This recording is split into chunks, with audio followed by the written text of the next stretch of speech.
Hey guys, what is up? My name is Landon and welcome to the Jersey Zone. So today I want to talk a little bit about the Seattle Kraken. Obviously they did their expansion draft just 2 days ago now, so I kind of wanted to take a little bit of a look back and look at the jerseys that they wore up on stage, because that was the first time that we ever saw those jerseys in person in real life. And then I wanted to take a look at some of the players that they drafted, some of the players they chose not to draft, and kind of stuff like that. Now I was planning on actually doing this video yesterday, but I did think some trades might take place yesterday between the Seattle Kraken and some other teams, and one trade happened, but it wasn't really that big of a trade. I was expecting a little bit more, so today I just said screw it, I'll do it right now. I know some trades are going to take place even more so, but I do really want to look at the jerseys more specifically. That's kind of what this video is going to be more specifically, because as you guys can tell, I really do like jerseys a lot. With that being said, let's start off by looking at the home jersey that the Seattle Kraken showed. So I do really like this jersey a lot. Let's start off by talking about the logo itself.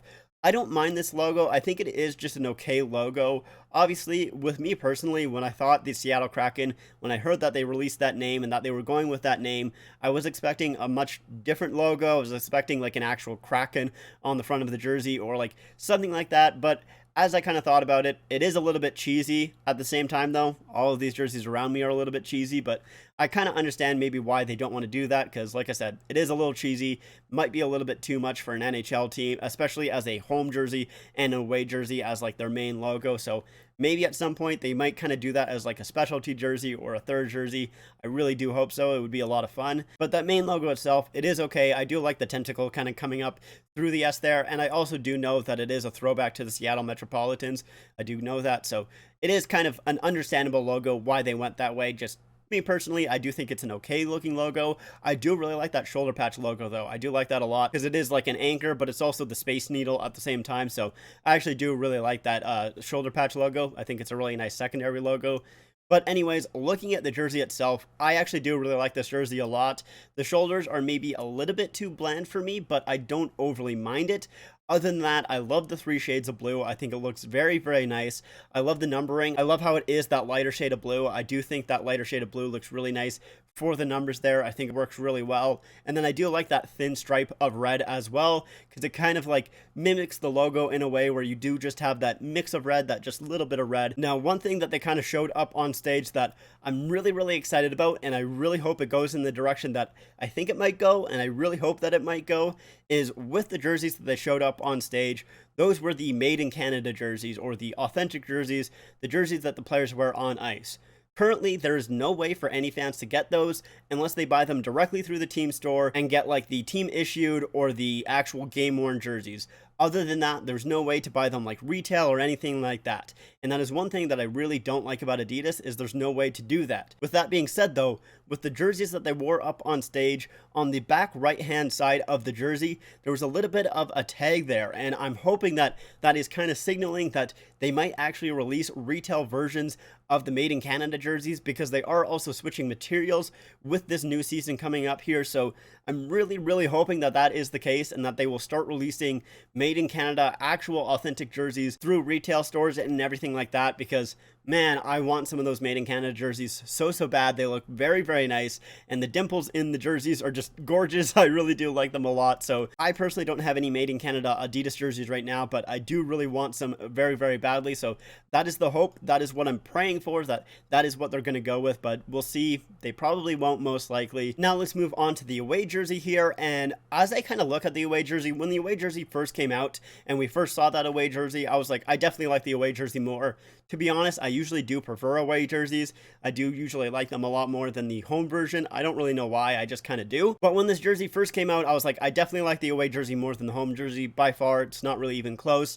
But as I've kind of looked at this jersey, and as I've looked at both of them, I actually do prefer the home jersey just a little bit more. And I think that's just because of the fact that it's just a lot of white on that jersey, with there being nothing on the upper half of the jersey. It just feels like kind of unfinished. So that's kind of why I like the home version just a little bit more, but I do still think both jerseys are extremely nice. Now, one thing that I do actually prefer on the away jersey more than the home jersey though, is the arms themselves going down the sleeves there. And it's kind of one thing that I would like to see in concept and see if it would actually work on a jersey, because in my head I think it works really, really well, but I think maybe in reality it actually wouldn't. But as you guys can see on the sleeves, it goes from white and then that light blue, a little bit more of a darker blue, and then the very dark blue. And I would kind of like to see that going over like an entire jersey, like almost almost like a gradient like, because it would be interesting because, you know, that's how water works. It goes from the lighter at the top, and then as you go further down, it does move into a darker kind of territory and darker lighting because the light doesn't reach that far, and, you know, science and everything like that.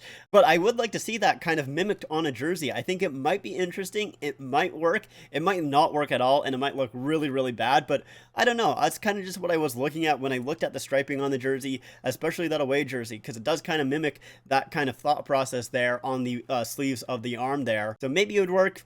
Maybe it wouldn't. Maybe it would be a really big miss, but it's something that I think might be a little interesting. But overall, I do really like both of these jerseys quite a bit. I don't know if I'll be buying them right away because I'll be honest, I don't really like buying jerseys full price. Even the reverse retros, the ones that I did buy full price, I really didn't like it. So I might actually wait a little bit until some of them go on sale, or I might buy them from Ben 8 Sports where I'll get a little bit of a discount. I'm not quite too sure yet. We'll see what I do. I don't know how much of a rush I'll be in getting both of those jerseys there, but I will probably eventually get both of the jerseys because I do like both of them. But with all that being said, let's actually take a look at the roster now. So I know a lot of people have been looking at the roster and every single pick that they chose and gone, this is an extremely underwhelming team. They're really not going to be good. They're going to absolutely suck. Everything like that. Now, for me, I'm kind of holding back on that a little bit because A, that is what we said about Vegas in its first year. We did not think Vegas was going to be good at all. I don't think anyone took them to be anywhere close to a playoff spot, and obviously they went to the finals in that first year. So there is a few things where you maybe gotta like hold back a little bit and just see how the team plays. Now that being said, I don't think they're going to be as good of a team as Vegas was in their first year because Vegas did have a whole lot kind of coming around it. They did have that tragedy at the start of the season there, or I think it was before the season, which kind of molded the team a little bit more, and they were a big group of underdogs and everything like that. So I don't think it'll be as much of that. And then with Vegas as well, they did get a lot of deals where they, you know, got a player for picking this player. So they got two players and they actually both ended up becoming pretty decent players. So with the Seattle Kraken, they really didn't do that many side deals, or at least they weren't able to get as many side deals as the Vegas Golden Knights were. So it'll be interesting to see kind of how it all works out. Now, I do want to talk a little bit about some of the players that they didn't take. So obviously they didn't take Tarasenko, which I wasn't really overly surprised at.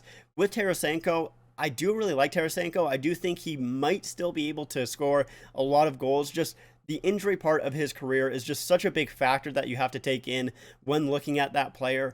How much is he actually going to play? Is his shot still there with all the injury history and everything like that? I'm really interested to see kind of how Tarasenko is going to kind of keep on going on with the rest of his career and how much his injuries have actually affected him, because he really hasn't played that much in the past couple of years. It is going to be interesting to see kind of how that plays out, but I'm not surprised they didn't take Tarasenko. One player I am surprised at is that they didn't take Carey Price. Now, I know he also has some injuries here, and before the expansion draft, Mark Bergevin was saying like he had a lot of injuries and we're not sure when he'll be able to come back. But after the expansion draft here, he's now come out that he's probably only going to be out for 6 to 8 weeks, so it's not actually as bad as maybe he was letting on in the first place, which is a smart move, to be honest. I completely understand that. They wanted to keep Jake Allen and Carey Price at the same time, so I understand where he's coming from there. But at the same time, I'm still kind of surprised that they actually didn't go for Carey Price. I know he has a really big salary as well, but from some of the reports, it looks like the owners were fine with paying Carey Price's salary, and they really didn't mind paying that $11 million as well. So I am kind of shocked that they didn't take a little bit of a risk on him. I know it is, like I said, a very big contract, but he will, like Fleury was in Vegas, be your face of the franchise. He's going to be great for the community and everything like that. So I was kind of surprised that they didn't take him, but at the same time, I kind of get it. And one thing that a lot of people are talking about is the fact that they have $30 million in cap space. Now, they do still have some players that they need to re-sign. Some of them are restricted free agents, some of them are unrestricted, but I think most of them aren't going to get that much money. So you're still going to have a lot of room in cap space. So they can do a lot of things in free agency here. They can go out and sign a big name like Gabriel Landeskog if they want to. They can sign him to that $9 million that Landeskog actually wants, which may be a little bit overpriced, but with Landeskog, you'll be bringing in someone who could be your captain if you want. And yeah, you're overpaying him a little bit, but you have a ton of cap room, so you can kind of do something like that, and he'll be your star player or one of your star players for sure. And he can be on that first line for you guys and kind of help out some of that forward depth there that I do think they are kind of lacking a little bit.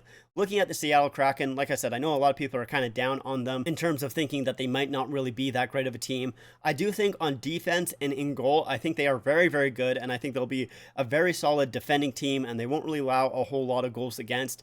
Forward-wise, I am going to be interested to see kind of how well they do, because the thing is with a lot of the players on forward there, some of them haven't really gotten their time to shine in that bigger role, in a higher place in the lineup there. Like, for example, Yanni Gourde, I know he's not supposed to start the season. I think he said he's going to come back sometime in November because he's getting some type of surgery. I can't quite remember at the moment, but either way, with him being on that first line there, he was playing third line minutes in Tampa there. With him being on the first line, how well is he going to succeed there? Will he be able to kind of score a lot more goals, get a lot more points? I mean, he's a fantastic player. I do really like Yanni Gourde a lot. So it'll be very interesting to see how well he actually does in that first line. And they do also still have some young guys like Morgan Geekie and Cole Lind. So I'll be interested to see kind of how they do in the lineup there. I am going to be very interested to see kind of how the Seattle Kraken do. And one thing that I think is maybe a little bit underrated, I haven't seen as many people kind of talk about this aspect, is the fact that they're in the Pacific Division, which is not a very good division, man. Like, the only good team in that division is probably the Vegas Golden Knights. Other than that, like,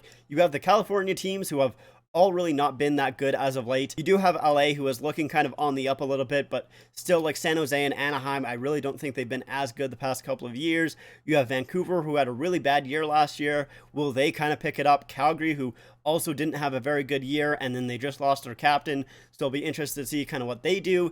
Edmonton, who did have a fairly decent year, but it is Edmonton. They're kind of like a wild card, and they just lost Adam Larson, but they did replace him with Duncan Keith, so it'll be interested to see kind of how they do. But really, it's just the Vegas Golden Knights for me. I think the Vegas Golden Knights are going to dominate that division, and then everyone else, I think it's kind of a crapshoot, honestly. Like, I do kind of see a place where the Seattle Kraken get into the top 3 and maybe the top 4 in that division. Like, I honestly wouldn't be overly that surprised. It's not a great division in my eyes. It's definitely the weakest in my personal opinion. So I do think there is a chance that the Seattle Kraken make the playoffs. I definitely think there's a little bit of hope there. And at the same time, like I said, they just have so much room in cap space right now. It's not even close to the start of the season yet. I think there's still like 80-something days left. So they have a lot of time to kind of make changes to the roster, add to the roster, make trades and everything like that. I do think there is still a lot of work to be done with Ron Francis and the Seattle Kraken team here. So obviously, this is not like a prediction video or anything like that, but I do still think there is a shot with this team, and I do think they still can be a pretty decent team, even if they don't make a ton of changes. And I don't think that they are going to fill up that $30 million in cap space at the start of the season. I think they're probably going to leave some room just in case they need to add at the trade deadline in the middle of the season there, in case they want to add to make a push for the playoffs, like I said, because I do think there is a chance with that Pacific Division, with it being so weak. But anyways, that is going to be it for me. Thank you guys so much for watching. If you guys liked this video, make sure to leave a like and make sure to subscribe to the channel. Obviously, I mostly talk jerseys, but I also like talking hockey as well. So if you're interested in that at all, make sure to hit the subscribe button. Also, make sure to follow me on my Instagram and my Twitter at the Jersey Zone YT on Instagram and at the Jersey Zone on Twitter. Links are in the description down below. But like I said, that's it for me. Thank you guys so much for watching, and I'll see you guys next time.